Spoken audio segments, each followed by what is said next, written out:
महिला आरक्षण बिल का जो विरोध इन्होंने किया है, तो पूरी बंगाल की आधी आबादी तो उनसे ऐसे ही नाराज है।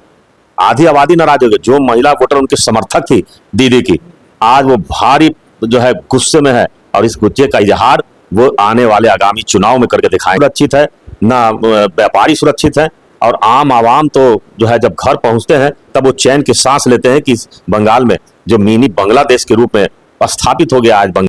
नमस्कार, मैं हूं अर्पित कुमार और आप देख रहे हैं बूम भारत। देखिए, इस वक्त मौजूद है पटना में, और हमारे साथ बातचीत करने के लिए आज खास बातचीत में जुड़ेंगे भाजपा के वरिष्ठ नेता हरजीत सिंह जी। लगातार हर मुद्दा पर अपनी बेबाकी से बात को रखते हैं। जिस प्रकार से देश में जो है एक अलग ही माहौल हो गया है, जिस प्रकार से विपक्ष ने जो है खुल के विरोध में उतर गया है महिला आरक्षण बिल पे, वही जो है नरेंद्र मोदी जी ने कल लाइव आया, उसके बाद एक अलग ही माहौल बन गया है। राजनीति सियासत पूरे गर्मा चुकी है। इस वक्त हमारे साथ बहुत सारी चीजों पर बातचीत करेंगे। बहुत बहुत स्वागत है सर आपका।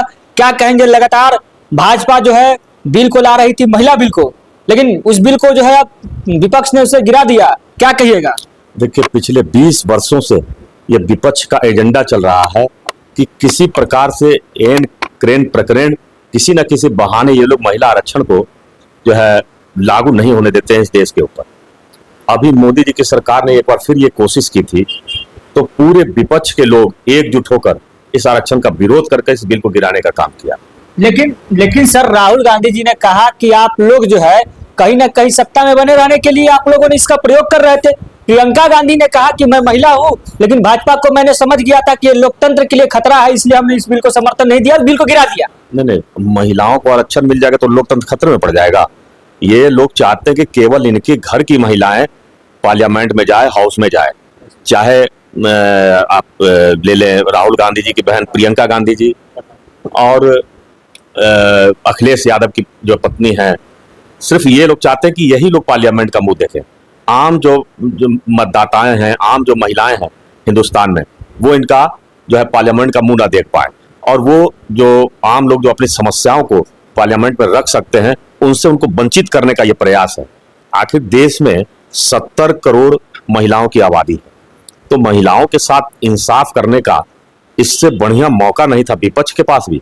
वो भी चाहते तो इस बिल का समर्थन करके इसका क्रेडिट ले सकते थे, और नरेंद्र मोदी जी ने तो घोषणा भी की थी कि आप इस बिल का समर्थन करें, मैं अखबार में प्रचार के साथ ये अखबार में छपवाऊंगा कि आप जो है आप लोगों ने के समर्थन से ये बिल पास हुआ।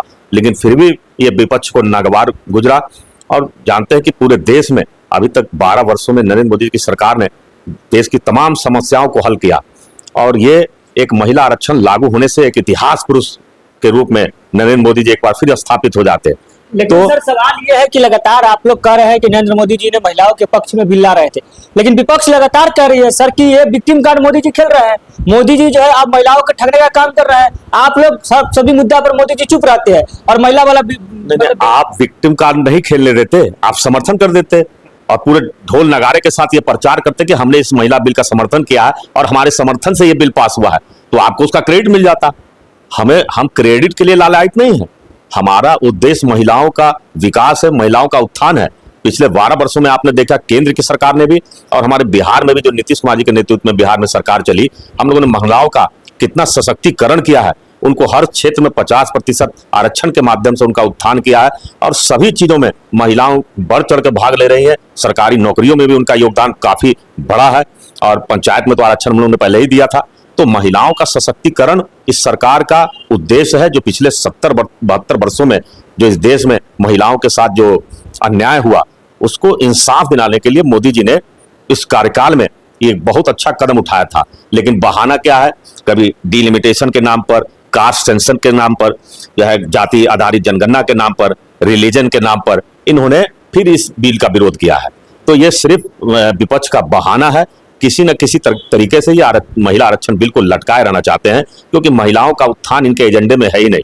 केवल अपने घर की महिलाओं का उत्थान हो, हिंदुस्तान की आम आवाम जो आम महिलाएं हैं उनका उत्थान ना हो, इस सरकार का ये विपक्ष का ये उद्देश्य है। और इसमें अभी तक तो ये कामयाब हुए हैं, लेकिन बहुत जल्द जब हम पूरी तरह से बहुमत में होंगे, जब 2/3 बहुमत हमारे हाथ में होगा, तो इस बिल को पास करके इसी कार्यकाल में हम लोग फिर दिखाएंगे, विपक्ष को आईना दिखाने का काम करेंगे और महिलाओं को इंसाफ दिलाएंगे। लेकिन अभी हाल ही में चुनाव होने हैं सर। पहला चरण 23 अप्रैल को होने, दूसरी चरण 29 अप्रैल को होने बंगाल में। ममता बनर्जी ने भी इस बिल को समर्थन नहीं दिया, महिलाओं के भी उन्होंने इस बिल को नकार दिया। तो क्या लगता है कि इस बिल का इफेक्ट जो है अब जो है बंगाल चुनाव पर भी पड़ेगा? देखिए, बंगाल की आम महिलाओं को ये उम्मीद थी कि इस बिल का कम से कम समर्थन ममता बनर्जी करेंगी, लेकिन उन्होंने भी विरोध किया है। इससे साफ जाहिर होता है कि वो महिला विरोधी तो उन पर टैग पहले ही लग चुका है। बंगाल की महिलाएं तो उनसे त्रस्त थी ही, लेकिन इस बिल का विरोध करके उन्होंने दिखा दिया कि वो केवल देखने के लिए महिला है, वो महिला विरोधी है। और ये इस बिल का उन्होंने विरोध करके ये चीज जताने का काम किया है। और बंगाल के चुनाव में बंगाल की जनता नारी शक्ति उनको दिखाने का काम करेगी कि किस तरह से उन्होंने नारी शक्ति बंधन अधिनियम बिल का विरोध किया है। तो बंगाल की भी जनता उनको इस बार चुनाव में, क्योंकि रिसेंट में अभी वही चुनाव है और 23 और 29 अप्रैल को जो चुनाव होगा उसमें भारी बहुमत से आप देखिएगा कि एनडीए को महिलाओं का समर्थन मिलेगा, क्योंकि महिला चाहती है अपना उत्थान और उनको पता है कि हमारी नीयत और नियति में कोई जो है दोष नहीं है और भारतीय जनता पार्टी दिल से महिलाओं का उत्थान चाहती है, इसीलिए बिल पार्लियामेंट में लेके आई थी। ममता बनर्जी कह रही है कि खेला होगा। ममता बनर्जी जो है मतलब लक्ष्मी भंडार योजना के तहत जो है अभी भी जो है पेंशन दे रही है, भाता दे रही है, और भाजपा ने भी भाता देने का काम करा है। तो क्या लगता है कि ममता बनर्जी जैसा कहते हैं कि महिलाओं के लिए हमने लगातार बंगाल में काम किए, बंगाल को जो है सोनार बंगला बना दिए है, बहुत सारी तमाम मुद्दा पे बात करते हैं, तो क्या लगता है कि बंगाल में इस बार परिवर्तन या फिर ममता कौन? बंगाल को तो ममता बनर्जी ने बर्बाद कर दिया। जितने उद्योगपति थे बंगाल से पलायन कर गए। आज लॉ एंड ऑर्डर की सिचुएशन यह है कि ना महिलाएं सुरक्षित है, ना व्यापारी सुरक्षित है, और आम आवाम तो जो है जब घर पहुंचते हैं तब वो चैन की सांस लेते हैं कि बंगाल में जो मिनी बांग्लादेश के रूप में स्थापित हो गया आज बंगाल, उसको अब वहां की मतदाता इस चुनाव में ममता बनर्जी को यह बताने का काम करेगी कि कोई अराजक व्यक्ति इस प्रदेश का मुख्यमंत्री नहीं बन सकता है।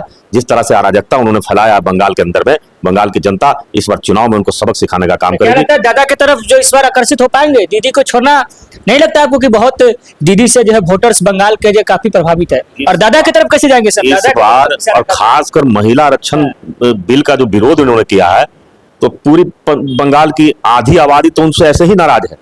आधी आबादी नाराज हो गई। जो महिला वोटर उनके समर्थक थी दीदी की, आज वो भारी जो है गुस्से में है, और इस गुस्से का इजहार वो आने वाले आगामी चुनाव में करके दिखाएंगी कि महिलाओं के साथ बेइंसाफी करने वालों का क्या हर्ष होता है। ये बंगाल की जनता इस चुनाव में दिखाने का। आज सम्राट चौधरी बिहार के मुख्यमंत्री इसी बिल को लेकर सर प्रेस कॉन्फ्रेंस किए भाजपा कार्यालय में, और कह रहे हैं कि कांग्रेस नहीं चाहती है कि महिलाओं को सम्मान मिले। आपके मुख्यमंत्री जो अलग प्रेस कॉन्फ्रेंस करना पड़ रहा है, आपके प्रधानमंत्री जी एक्टिव हो चुके हैं, तो क्या लगता है कि इसको आप लोग जो विक्टिम कार्ड की तरह खेल रहे हैं? क्या विपक्ष करे विक्टिम कार्ड? इसके लिए हम लोग जन जागरण अभियान चला रहे हैं। सारे महिलाओं को ये बताने का काम करेंगे कि किस तरह से आपके उत्थान में ये लोग रोड़ा अटका रहे हैं।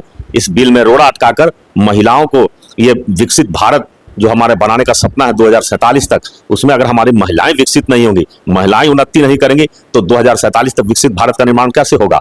तो ये आधी आबादी को जिस तरह से ये पीछे रखना चाहते हैं, इनकी मंशा है उनको पीछे रखने की, तो अब महिलाएं जाग चुकी हैं और वो जो है पुरुषों से बराबर चलने के लिए तैयार हैं। और ऐसे में अगर कोई उनको जो है इस तरह से पीछे ढकेलने का काम करेगा, तो हिंदुस्तान की महिलाएं और बिहार की जनता और बिहार की महिलाएं और बंगाल की जो रिसेंट में जो चुनाव है उसमें बंगाल की महिलाएं ये दिखाने का काम करेंगी कि ममता बनर्जी ने जो उनके साथ धोखाधड़ी करने का काम किया है, तो सबसे पहले वहां इस मैसेज देगी बंगाल की महिलाएं पूरे हिंदुस्तान के लोगों को कि महिलाओं के साथ बेइंसाफी करने की नीयत रखोगी तो उनका यही हाल होगा। जो महिला वोटर बढ़ चढ़ के ममता बनर्जी को वोट देती थी, इस चुनाव में इस बिल के विरोध के कारण ममता बनर्जी का अब बंगाल से विदाई तय है। सर अंतिम सवाल है सर कि सम्राट चौधरी जी आपके मुख्यमंत्री भाजपा से बन गए, लेकिन कुछ लोग कह रहे हैं कि राजद से आए और भाजपा के कार्यकर्ता जो जमीनी स्तर पर जुड़े हुए थे उनका तो साथ कहीं ना कहीं धोखा हुआ है, और भाजपा ने सम्राट चौधरी जो आरजेडी के प्रोडक्ट बता रहे हैं, आप क्या कहेंगे? देखिए, प्रोडक्ट नेता किसी जो है कोई बड़े नेता जो होते हैं किसी के प्रोडक्ट नहीं होते हैं, और उनकी विचारधारा जो है समय पर परिवर्तन होती है। अगर किसी की विचारधारा अच्छी नहीं लगी, जो जिस तरह की लालू यादव उनकी पार्टी की राजद की जो विचारधारा थी किसी को भी पसंद नहीं आएगी। शुरू में उन्होंने भले ही राजद से अपनी शुरुआत करी राजनीतिक जीवन, लेकिन राजद की विचारधारा को तो सब लोग पसंद करते नहीं है। जब भारतीय जनता पार्टी जैसी पार्टी मिली उनको और विचारधारा का वो समर्थक बने, तो भारतीय जनता पार्टी को ज्वाइन कर तो हमारे भाजपा के नेता हो गए। ऐसे पास्ट में तो हरियाणा विकास पार्टी से आई हमारी सुषमा स्वराज जी भी, लेकिन देखिए भाजपा की हुई तो ताउम्र भाजपा की हो गई, इतना विचारधारा में वो लीन हो गए कि वो पार्टी की थिंक टैंक बन गई। उसी प्रकार से हेमंत बिस्व शर्मा जी ने जो 5 वर्षों तक अभी असम के मुख्यमंत्री रहे और फिर इस चुनाव में जीत कर अपना परचम लहराएंगे, वो भी कांग्रेस की विचारधारा को त्याग के भारतीय जनता पार्टी को जो अपना समर्थन दिया, और आज पूरे बहुमत के साथ उनका डंका बज रहा है आसाम के अंदर और पूरे देश में हमारे स्टार प्रचारक के रूप में काम कर रहे हैं। ठीक उसी प्रकार से जो है सम्राट चौधरी जी जो एक जो है सुलझे हुए नेता है और इनके जो राजनीतिक जीवन है उससे घबरा कर ये विपक्ष के लोग को ये समझ में आ गया है कि सम्राट चौधरी जैसे मजबूत नेता अगर भारतीय जनता पार्टी के पास जब तक रहेंगे तब तक भारतीय जनता पार्टी को हराना असंभव है। और इनको पता है कि ये पिछड़े नहीं, कभी सम्राट जी ने कभी जात की राजनीति नहीं की है, इन्होंने जमात की राजनीति की है और समस्त जातियों में इनका सम्मान है सम्राट चौधरी जी का। इसलिए कोई भी इसको जातीय आधार पर ना तोले कि एक जाति विशेष के केवल नेता है। सम्राट जी सर्वस्व समाज के नेता है और सभी का विकास कर रहे हैं। संपूर्ण बिहार के विकास में उनका बहुत बड़ा योगदान है। नीतीश कुमार जी के साथ कंधे से कंधा मिलाकर उन्होंने विकास का काम किया। इसी वजह से नीतीश कुमार जी का भी भरपूर समर्थन उनके साथ रहा और भारतीय जनता पार्टी के तो वो नेता ही है। तो आप समझे कि सर्वमान्य नेता के रूप में उनको मुख्यमंत्री चुना गया है, तो स्वाभाविक तौर पर वो बिहार का जो है पूरी तरह से विकास करेंगे। उनका कहीं कोई विरोध नहीं है और सभी उनके समर्थन में है और बिहार को उनको काफी आशा है उनसे, बिहार के युवाओं को उनसे काफी उम्मीद है और आने वाला बिहार का भविष्य काफी उज्जवल होने जा रहा है सम्राट चौधरी जी के नेतृत्व में। देखिए ये हमारे साथ हरजीत सिंह जी है, भाजपा नेता, कह रहे हैं कि सम्राट चौधरी को मुख्यमंत्री बनने से ना कि भाजपा मजबूत होगी बल्कि बिहार को मजबूती के साथ विकास मिल होगा। साथ ही उन्होंने कहा कि महिला अधिनियम बिल पर जिस प्रकार से जो विपक्ष जो है इसका विरोध कर रहा है, विपक्ष को बहुत बड़ा झटका लगने जा रहा है।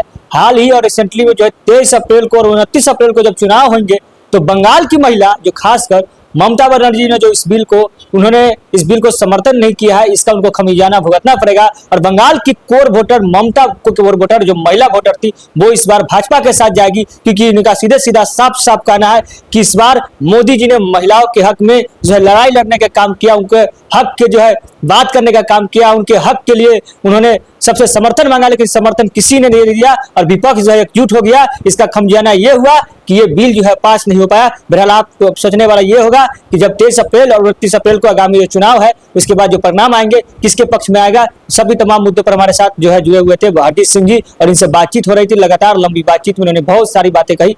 क्या कुछ सोचते अपनी राय प्रतिक्रिया कमेंट में बताइएगा। बहुत बहुत धन्यवाद।